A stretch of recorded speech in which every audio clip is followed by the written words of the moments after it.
Jump Force was supposed to be the peak of anime games, celebrating the most beloved anime and manga of all times and mixing them into one huge game. From Dragon Ball to Bleach, Jump Force includes characters from classic series and Shonen Jump's history. But once it was officially released and fans had their hands on it, it ended up being a huge disappointment, and as time went on, things only got worse.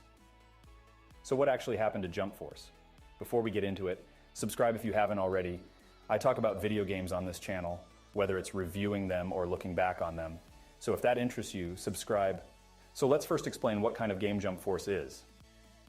Jump Force is an arena fighting game featuring characters from famous manga that were featured in the Shonen Jump. Some of the most popular being Dragon Ball, One Piece, and Naruto. This game differs from your average 2D fighter in that the player is free to move around in a 3D space. A lot of other fighting games based on anime follow this format, such as the Naruto Storm games. Fights are also 3v3 based, and players can switch characters mid-game, much like Naruto Storm 4 and One Piece Burning Blood. To be honest, I had a lot of fun with this game. A bunch of my friends played it, and it was fun playing with and against characters of different anime. What made it good was the fact that the game was super fast-paced and really easy to get into. With all of that out of the way, let's discuss the game's history. It is June 10th of 2018. Bandai Namco releases a trailer for a new Shonen Jump crossover game titled Jump Force, a game containing characters from different anime. Naturally, the hype should have been high since J-Starts was the last game that had this many characters from different shows and was released back in 2014 exclusively on the PS3. I said the hype should have been high because it was a multi-platform release scheduled for PS4, Xbox One, and PC. It's like when God of War, which was a PlayStation exclusive, was announced for PC. Instead of having a lot of hype upon its reveal, it actually ended up with a lot of distaste from its audience. The biggest problem people had were the graphics. Instead of taking the natural anime game art style, the developers somehow thought it was a good idea to go with a 3D style, which unsurprisingly ended Bane super uncomfortable to look at. But most people chalked it up to the game being a work in progress, so it wasn't all that bad. But then the game released and it wasn't that bad, it was worse. The graphics were still weird to look at, and once players got a hold of the game for themselves to play, they got to see the true horrors. Some players decided not to judge a book by its cover and decided to try out the story. Although the story is rarely a big thing in fighting games, Jump Force makes you play through an hour-long introduction before being able to hop online. That should show you how good the developers thought the story was for this game. The writing is just horrendous. With over 17 franchises incorporated into the game's roster, I wonder how the writers couldn't develop an interesting story. It was super repetitive, and they rarely gave fan-favorite characters the time of day. It really had nothing memorable about it.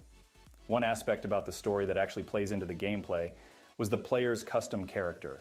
At the start of the game, you could create a character that's modeled after a certain fighting style, such as, Naruto or One Piece characters, and over the course of the game, you can purchase abilities for this character, which allowed you to create a character that was far stronger than anyone in the roster. This bled into the game's multiplayer, which is the next aspect I must discuss. The multiplayer was not well balanced, and combos rarely came through, so it wasn't uncommon to fight the same few team compositions over and over again. Also, the combos were really simplistic due to the 2 attack buttons available and special moves being down to a menu. You just spam buttons, use a special or an assist, and that was all you had to do to build your combos. But wait! There's more! It's also worth mentioning that even though the game was released on the newest consoles of the time, the game dropped a lot of frames due to the insane, useless particle effects caused by the special moves.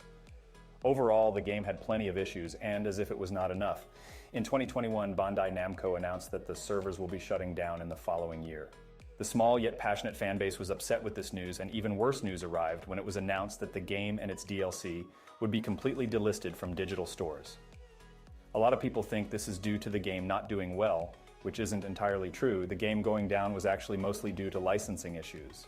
It's true all the characters got their starts in the Shonen Jump, but in today, these franchises are all owned by different companies. For example, JoJo is actually owned by Warner Brothers. I'm sure you didn't know that one. So with all of this, plus the poor health of the game, I think Spike Chunsoft and Bandai Namco just choose not to renew the licenses for these characters and thus toss the game.